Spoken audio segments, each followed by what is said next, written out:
Então, pessoal, a nossa primeira aula, né, vai falar aí sobre os princípios e objetivos da programação orientada por objetos, né? A gente vai estar falando também sobre fatores de qualidade de software, né? O que é qualidade de software, o que é qualidade interna, o que é qualidade externa de software, né? Vamos estar mostrando aí essa mudança de paradigma, né? Que muitos de vocês, eu acredito que até já viram programação em C, paradigma estruturado, criar lá um programinha em C, você criar suas funções, mas ainda é algo novo, né? A orientação a objetos é o agora que vou introduzir esse conceito. Então, para muita gente, isso é algo totalmente novo, essa mudança de paradigma de programação, né? E vou estar falando também o que é essa ideia, como funciona esse paradigma, como surgiu essa ideia de programar orientado por objetos, essas coisas.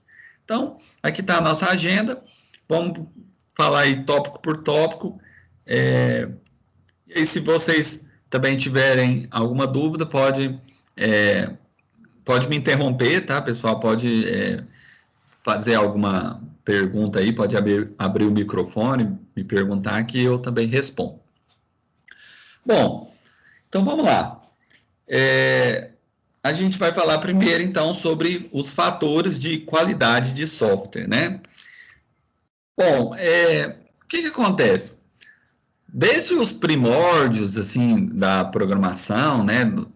Quando foram criando os primeiros sistemas, desde aí da década de 50, ou até antes mesmo, né? A nossa área ela é nova, mas já tem alguns anos aí, né? Tem pelo menos 50 anos aí já de desenvolvimento de software. O que acontece? Todo mundo, quando constrói software, né? Qual que é o objetivo? O objetivo é resolver algum problema, né? Para isso que a gente constrói software, para a gente automatizar alguma tarefa, né?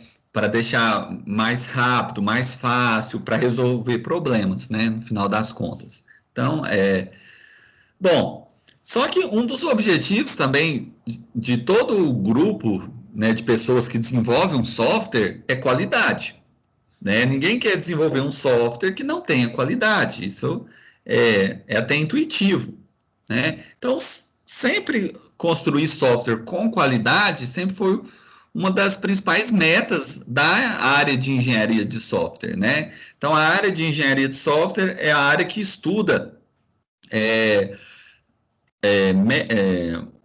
modelos, processos de software, técnicas de desenvolvimento de software, técnicas de teste, de reuso de software. Então, tudo relacionado ao desenvolvimento de software está sob incumbência aí da engenharia de software, né?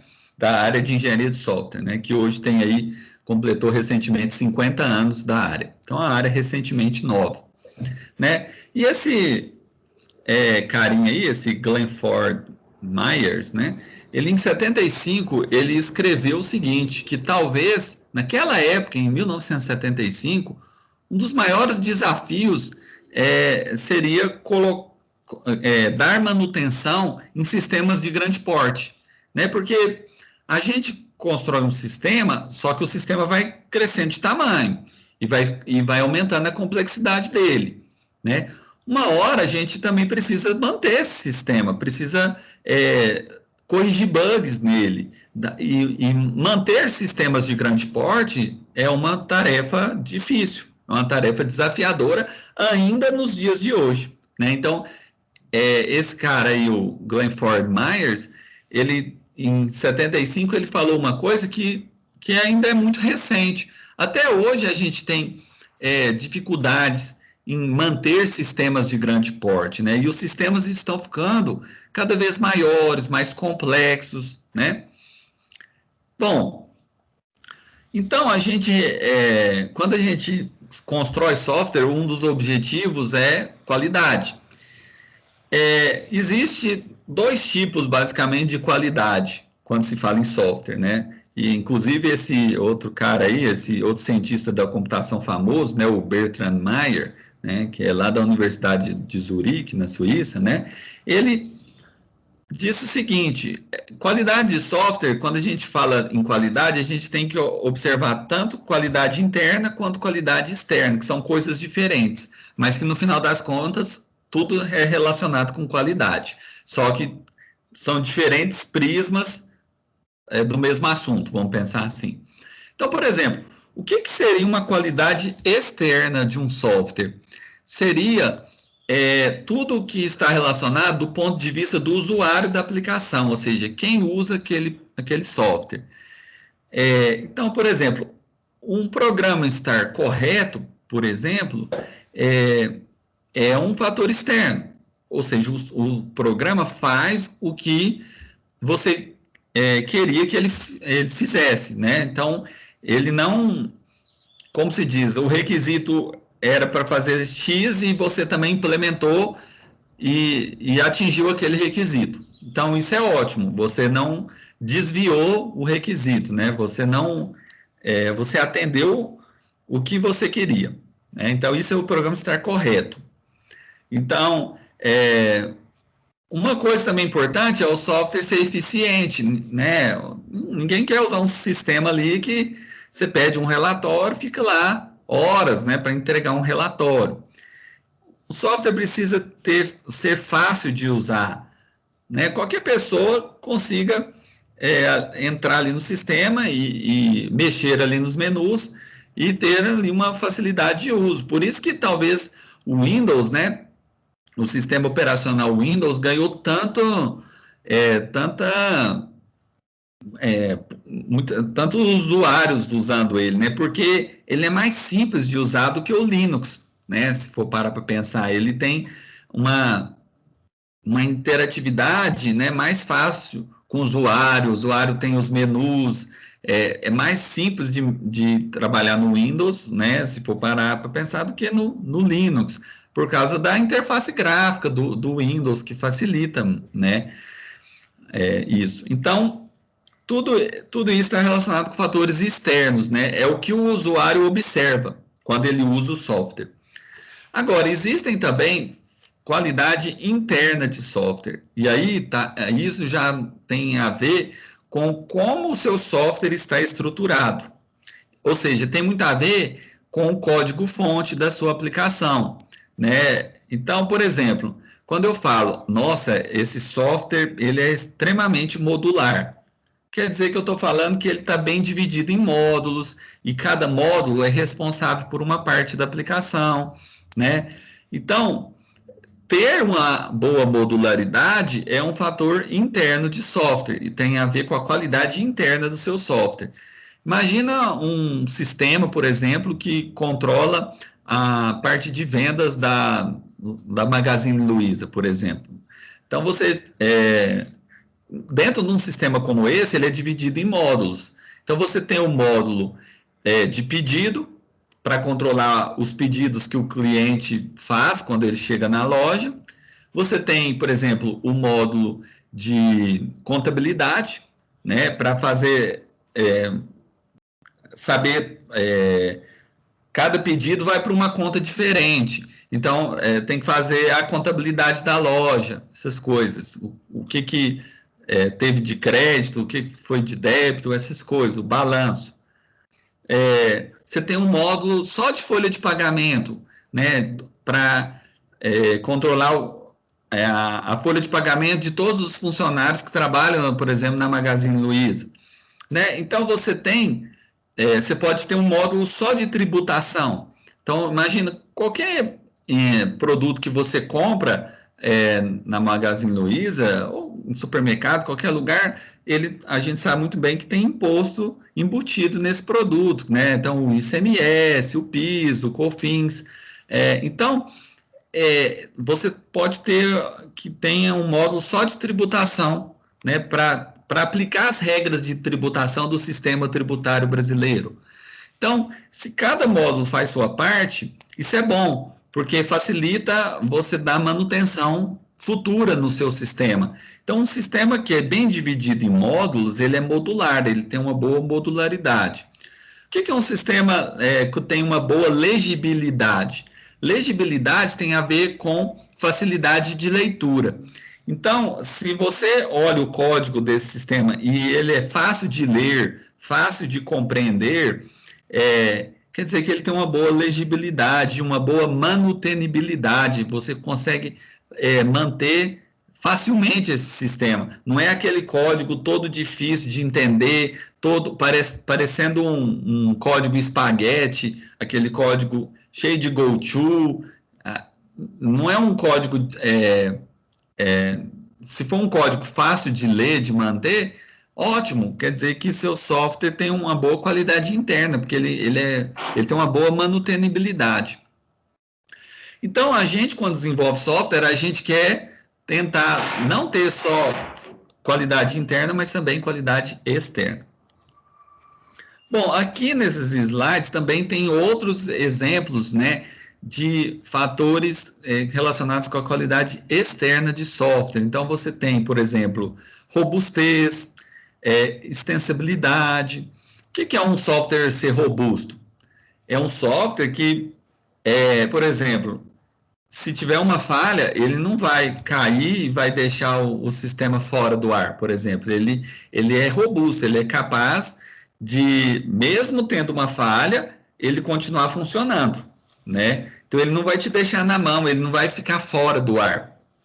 O que é um software, por exemplo, com boa extensibilidade? É um software que você consegue evoluir ele, adicionar, depois de pronto, novas funcionalidades e aumentar ele, estender ele. Um software que tem uma boa reusabilidade, né? Seria um software que você, por exemplo, imagina que você vai construir um outro software e você pode usar um software, tipo, você vai construir um software B, mas você pode reusar partes de um software A. Então, você pega, por exemplo, o módulo de um software A, que é de folha de pagamento, que já está todo pronto, todo testado, você reusa para construir um software B, né? Então, isso ter boa reusabilidade. Então, um software que tem boa compatibilidade é um software que consegue conversar bem, interagir bem com outros softwares, né? Então, tudo isso são fatores externos, né? Você vê que a lista é grande, que a gente poderia dar uma aula aqui só de fatores externos, né? Eficiência, desempenho, segurança, facilidade de uso, são uma série de coisas que a gente deseja ter num software.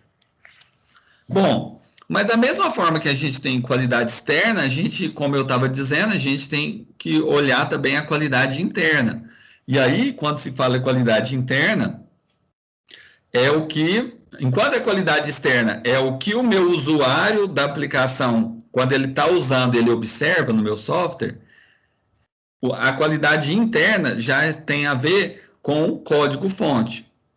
Então, quando você, como eu estava dizendo, né, quando você fala, meu software, ele é bem dividido em módulos, ele tem uma boa legibilidade, ele é fácil de ler, fácil de compreender, isso tem a ver com fatores, né, que a gente fala fatores internos de qualidade de software. Então, assim, quando a gente constrói o software, né, o objetivo é fazer software que seja fácil de ser lido, fácil de ser evoluído, mantido. Tudo isso é nossos objetivos, né, quando se faz software. Ninguém quer fazer um software que a pessoa vai manter ali, mas não entende o que aquele código está fazendo, não consegue adicionar uma nova funcionalidade ali, né? Um software que qualquer falha ele já deixa a pessoa na mão, já fica fora do ar, né? Ou um software lento com eficiência ruim. Todo mundo quer justamente o contrário, né? Quer coisas de qualidade. Bom, mas até então, né? Vocês, assim, a maioria de vocês ainda não tinham estudado o que é o paradigma de programação orientada a objetos. Vocês conheciam um paradigma que é o paradigma estruturado. Quando você criou lá seu primeiro programa em C, que você criou lá, por exemplo, o main, né? E aí você, dentro do main, você chamou uma função, e essa função chama outra função, né? Na verdade, o que você estava fazendo era uma programação que a gente chama de programação procedimental. Então, o que é a programação procedimental? Você cria procedimentos, né?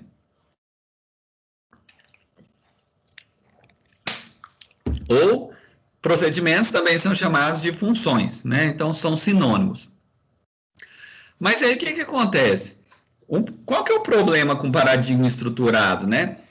Bom, quando a gente olha para o mundo real, a gente tem um tantão de entidades do mundo real. Então, por exemplo, a gente aqui tem o notebook, tem o mouse, tem a cadeira que eu sento, né, tem a garrafinha da água. Então, isso são entidades do mundo real.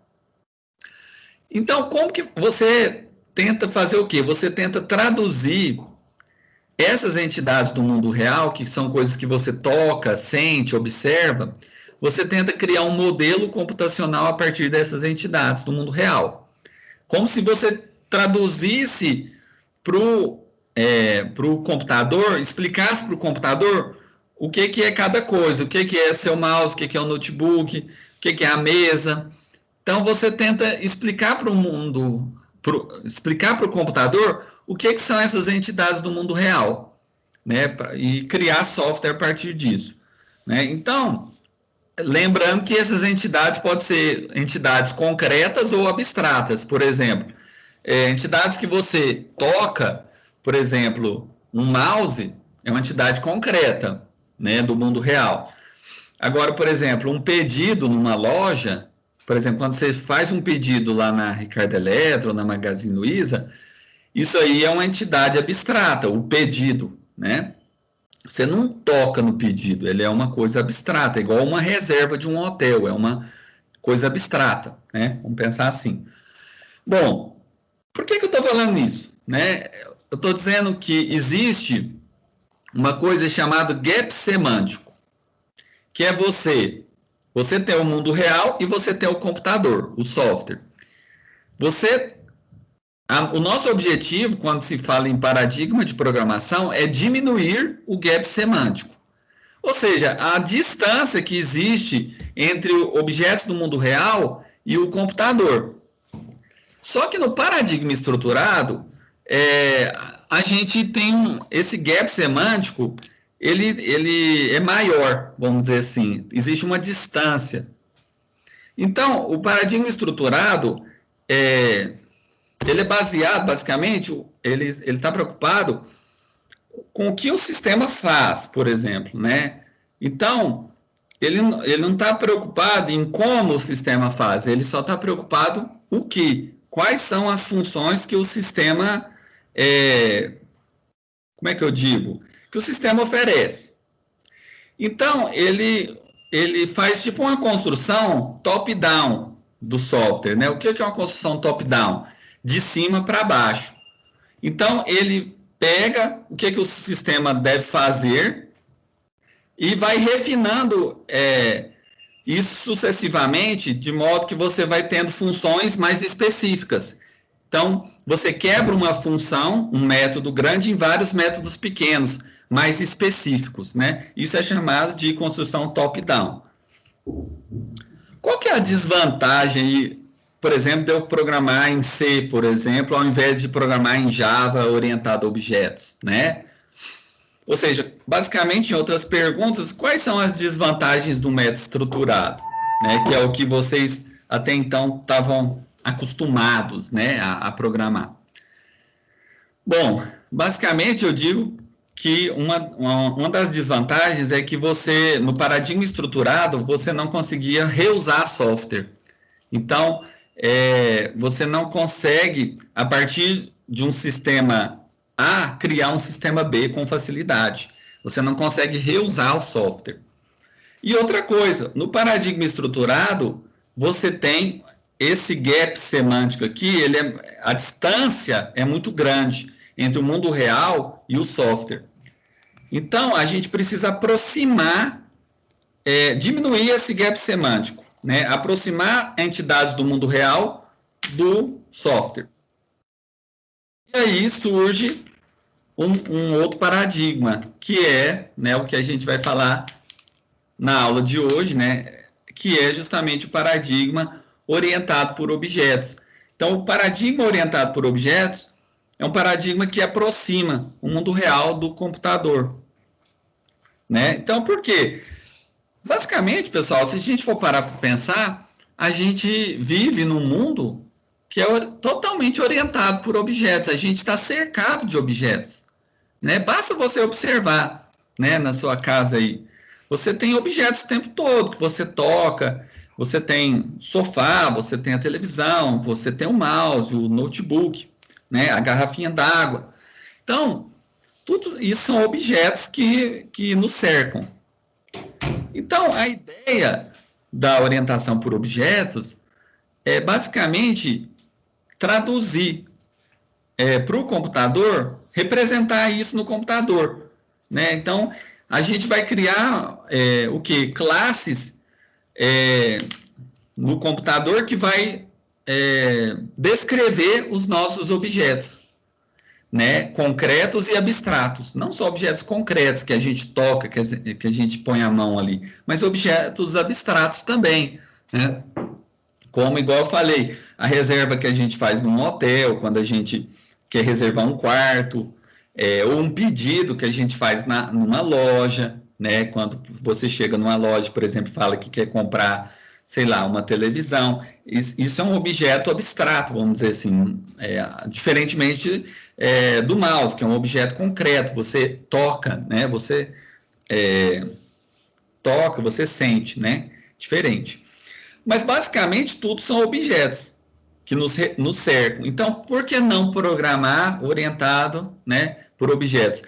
Como seria isso? Você cria um programa, seu programa vai ser um conjunto de classes que descrevem objetos. Sendo que, basicamente, vamos pensar assim, cada classe descreve atributos e comportamentos, né? Então, basicamente isso. Então, no paradigma orientado a objetos, o gap semântico ele é menor do que no paradigma estruturado. Então, por exemplo, quando eu pego o que poderia ser um atributo do mouse? A cor, né? A cor do mouse, é preto ou é cinza, né? Outra coisa,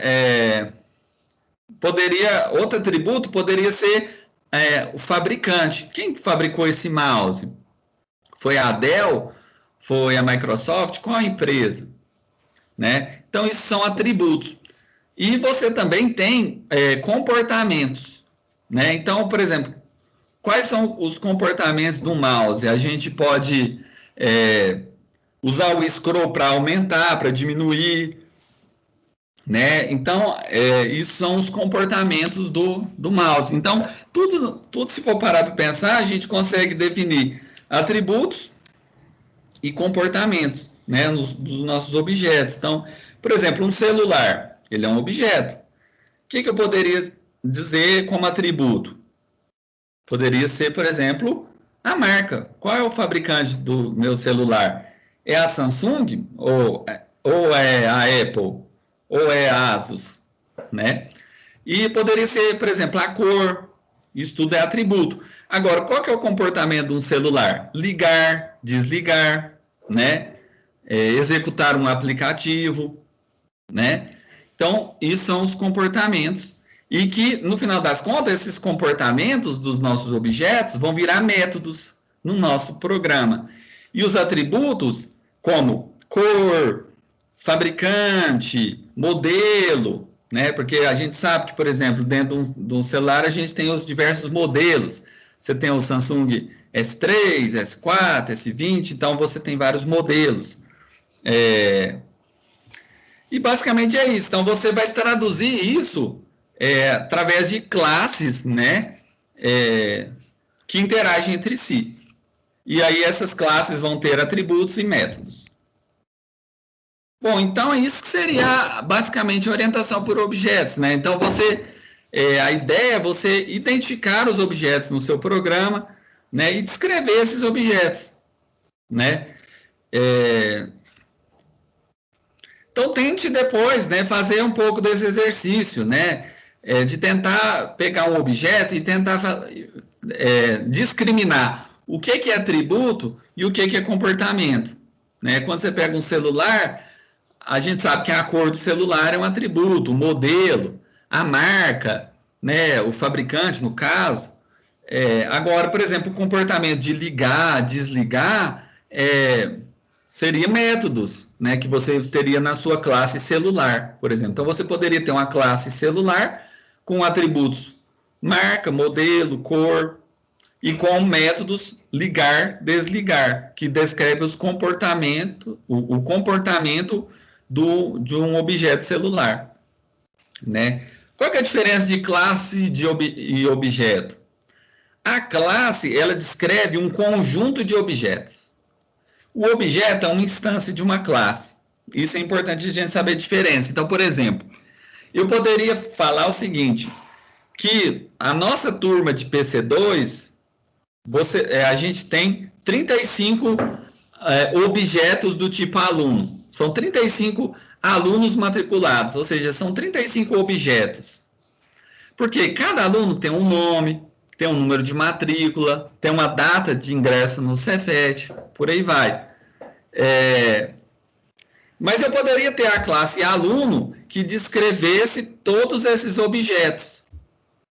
Todo aluno não tem um número de matrícula, não tem uma data de ingresso no Cefet. Então, a classe ela descreve um conjunto de objetos. E o objeto é a instância de uma classe, ou seja, cada objeto, cada um de vocês seria um objeto do tipo aluno. E a classe aluno é uma forma de descrever todos vocês, o que vocês têm em comum. Nome, data de ingresso, curso, mais ou menos isso. Né? Só que cada objeto, cada um de vocês é uma instância diferente da classe aluno. Então, é basicamente isso, né? Vocês podem ter aí tirar um tempo agora para começar a identificar. Por exemplo, você pega um objeto e tenta identificar o que é comportamento e o que é atributo. Né? Eu acho que isso é fundamental a gente saber para a gente ficar craque aí na orientação por objetos. Igual, por exemplo, você pega um carro, né? Vamos pensar o carro, que é um objeto concreto, fácil da gente identificar. Então, um carro, ele tem uma cor, ele tem um modelo, um fabricante, né? Vamos supor, é Ford, ou senão é Volkswagen, é Fiat. E você tem os comportamentos do carro. Então, por exemplo, acelerar, frear, colocar no ponto morto. Então, essas coisas de acelerar, frear, colocar o carro no ponto morto, isso vão ser traduzidos no futuro em métodos, em funções. Né? Métodos e funções também são sinônimos, só que na orientação por objetos, a gente chama de método, em vez de função. Na linguagem C, a gente usa muito função, né? O nome função.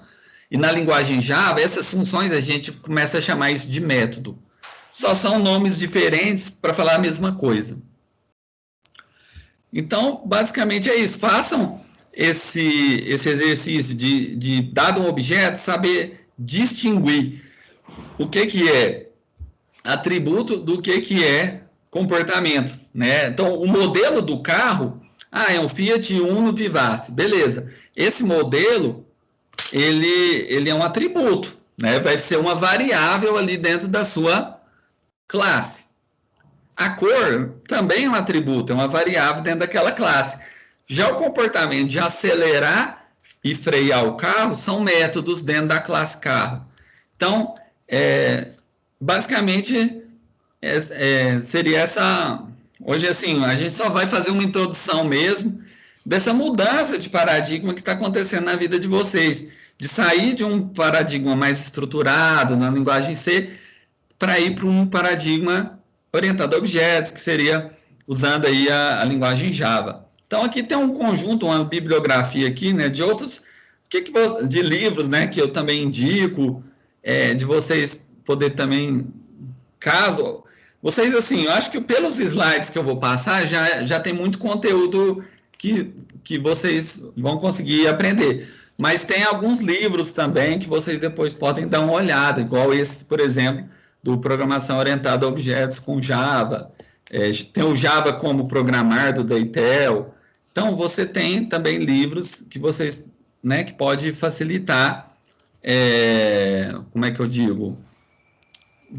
O entendimento da matéria, né? Inclusive, dependendo do conteúdo, se você ainda não ficar muito claro, eu posso recomendar algumas videoaulas no YouTube complementares do assunto, tá bom? Bom, então acho que então por hoje, né?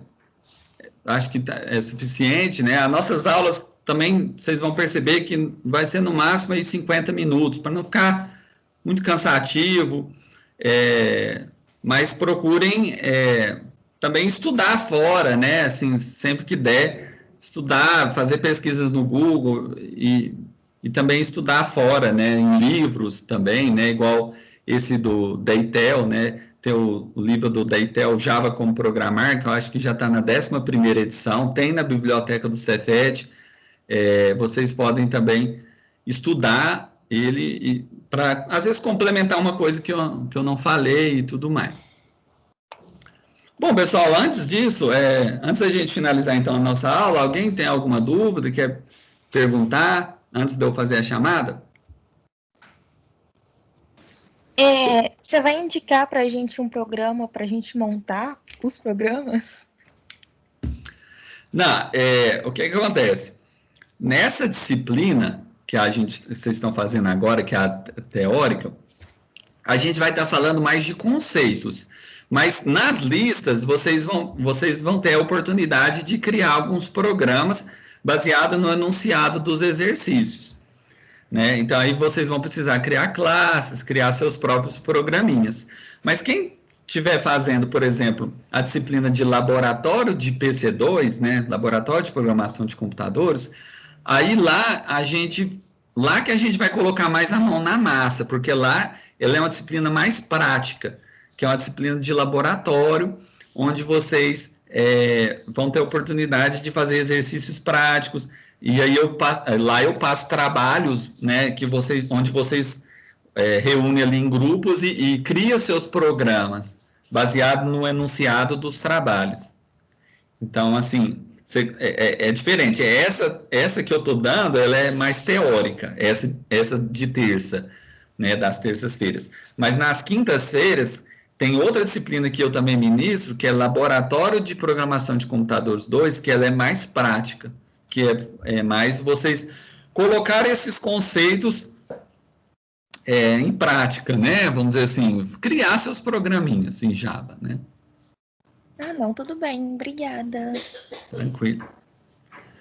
Geralmente, muitos que estão fazendo PC2 também, eu acredito que estão fazendo Lab de PC2, né? Veja que, pessoal, né, que são disciplinas diferentes, né? Uma com essa de terça com um viés mais teórico, né? De entender os conceitos.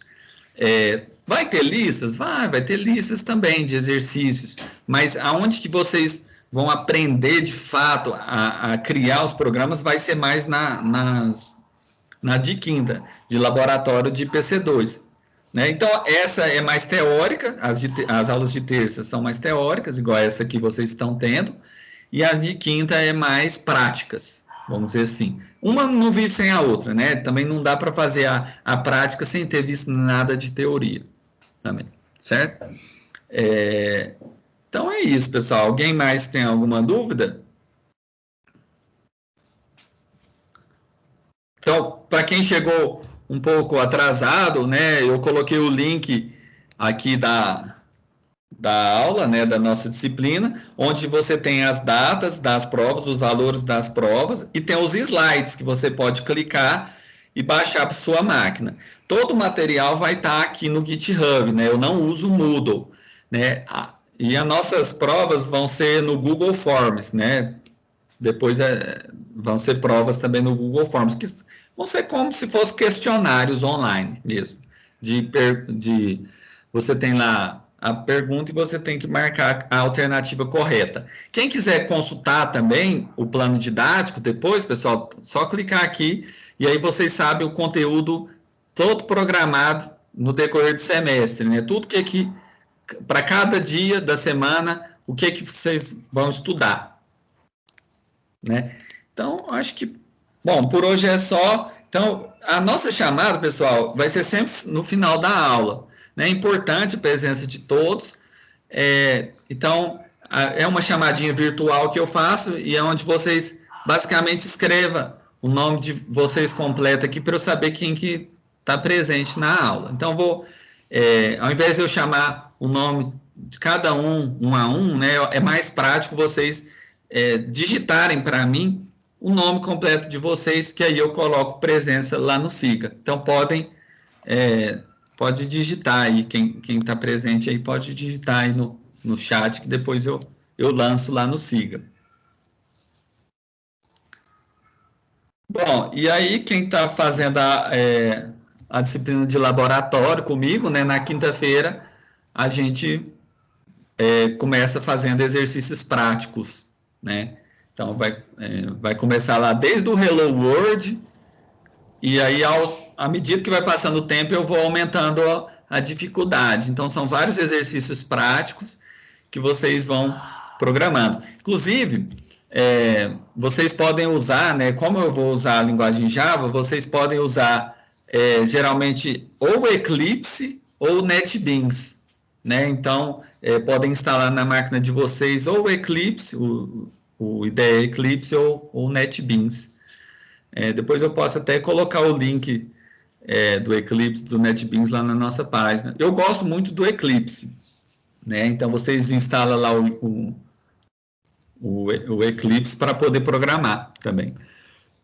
Depois eu também posso colocar um link, né, para quem ainda não conseguiu instalar, configurar, mas basicamente vocês vão ter que instalar a JDK, né, que é para vocês poderem programar no Java, e mais o IDE Eclipse, ou NetBeans, né, para vocês conseguirem isso.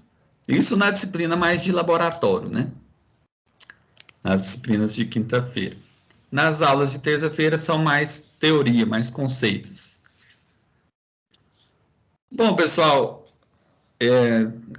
se alguém ainda tiver alguma dúvida, pode perguntar antes de eu finalizar aí por hoje.